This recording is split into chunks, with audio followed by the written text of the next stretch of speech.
people think that what I do is an act, or you're fake, or you're this, or you're that, or you're not black, you're this, you're that, and I just really want to show people, like, I really lived it. You know, I've seen fights, I've seen stabbings, I've seen people get shot, I've seen everything that, you know, you would think that, you know, that every other person that came from the streets has seen.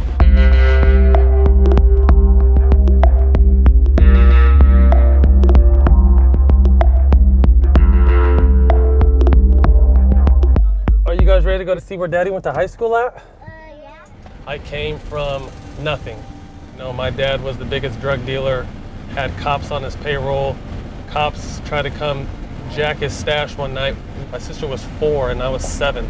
We're in the window watching these 2 undercover cops. My dad beat them both down and we got a U-Haul that night and left for Sacramento. I give my parents a lot of credit because even though, you know, there was drug dealing and drug using going on, my parents always made sure that we were going to be okay. I think because we saw drugs at an early age, we didn't want to touch that, but it also gave us that side and that understanding of what that life is like. Let's go see where Daddy used to go to work at. I grew up playing tackle football in the streets, running over people, running through people, running around people. I didn't actually play organized football till my sophomore year, but you know, by then I was kind of a natural. It was second nature to me. It was obviously my best sport. Basketball was always my second best sport. Are you going for the touchdown? Let's have a race. Let's see who's the fastest. Who wants to race me? Out here on this field with some of the, you know, the fondest memories of my life. Mark, set, go. I'm a football player with a football player's mentality playing in the NBA. You know, when our team gets the rebounds, I run the lane like a wide receiver, and, you know, Chris Paul hit me like he's the quarterback, and I'll, you know, go finish for a layup or a dunk. Hey, my guy. My guy. My guy. What's happening, man? What's up, big brother? You good? I'm Good to very see you, man. How about you? Good, man. Good to see Looking you. nice.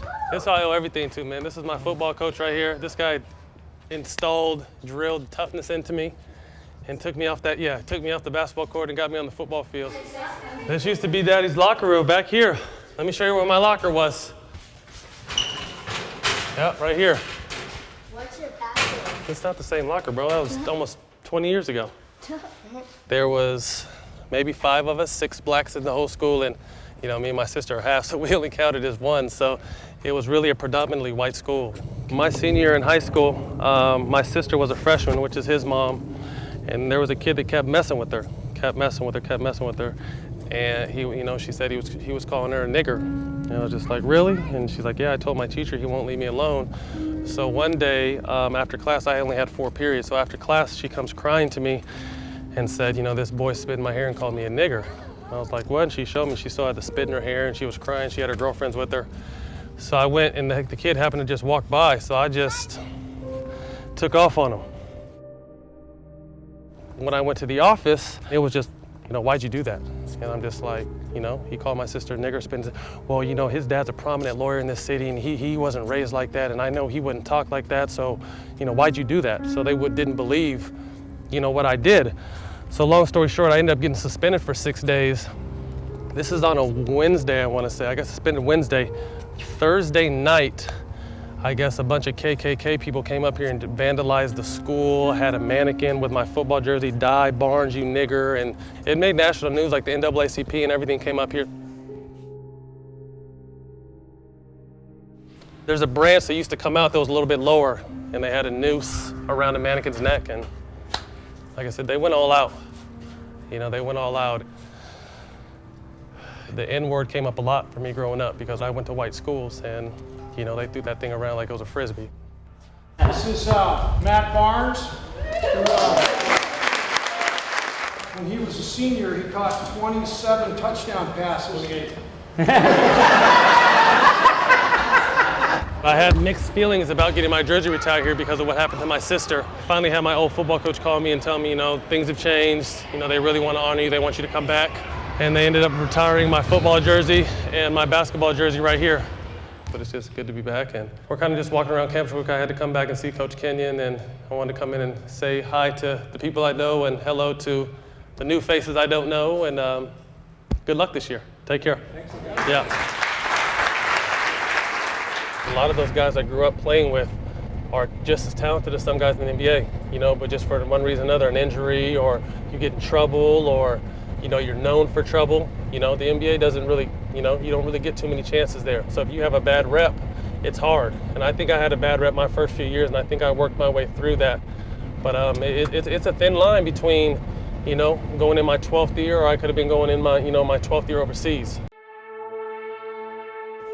I got traded when Chris Webber got traded to Philly, and I was in Philly for 2.5 seasons and didn't touch the court at all. Didn't play, nothing, didn't even get a chance. And I remember I had Mo Cheeks was the coach at that time, and he was just a dick. You know, I would stay after and work on my shot, and he'd tell me, you know, what are you working on your shot for? You're not gonna get to use that here. So me and him almost got into it. Let me see a shot fake, one dribble jumper. Shot fake. Closer, closer, right there, from right there, shot fake. I drove to Oakland, they had an open run up there, played great. And Don Nelson happened to be watching from up above, and he came down and he just asked me who I was going to camp with. He's like, our roster's completely full, but you can come to training camp.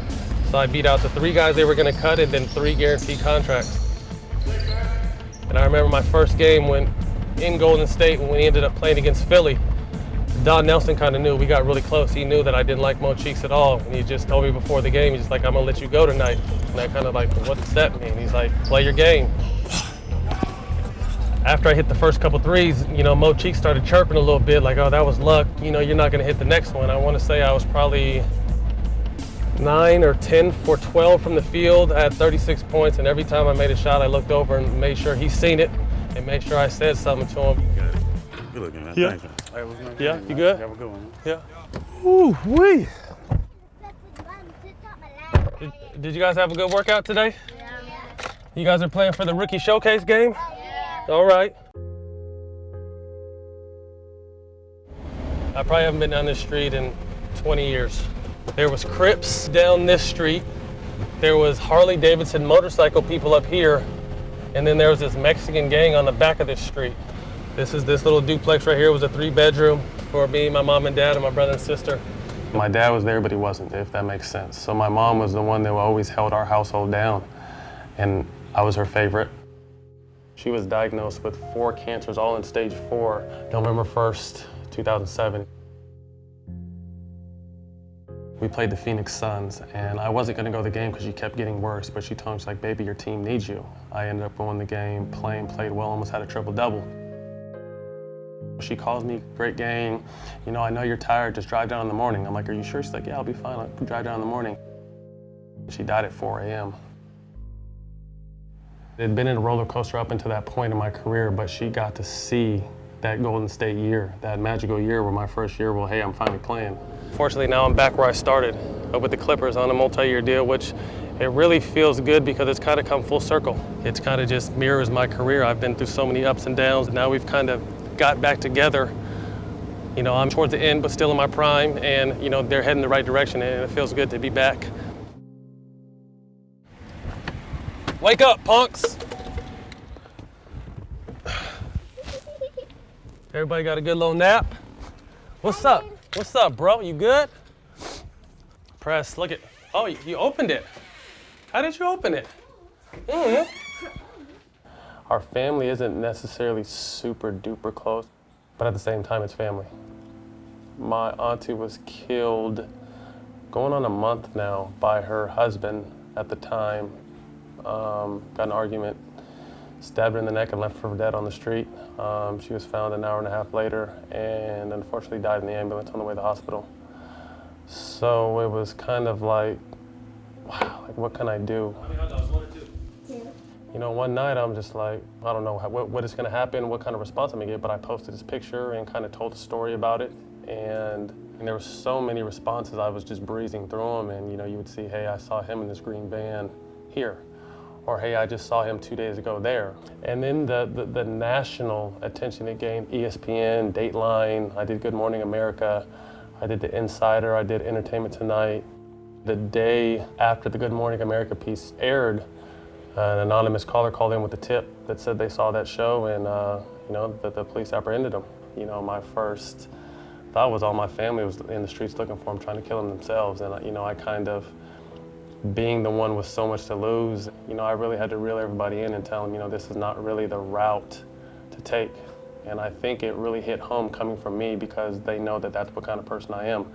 If I wasn't a professional athlete, I would have been out there trying to find them.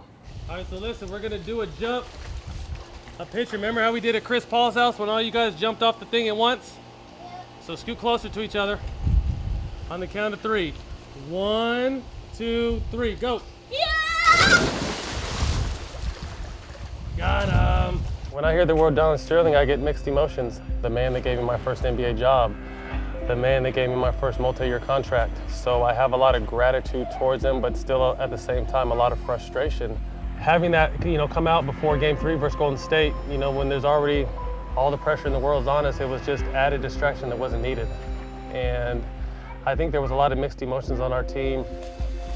Not that what he said it was wrong, obviously, but it really wasn't a big deal to me. And I think when I tell people that, it kind of shocks them. But if they know my story and know what I've been through as far as the racism, hearing someone, saying black people or blacks or whatever he was saying is nothing to me.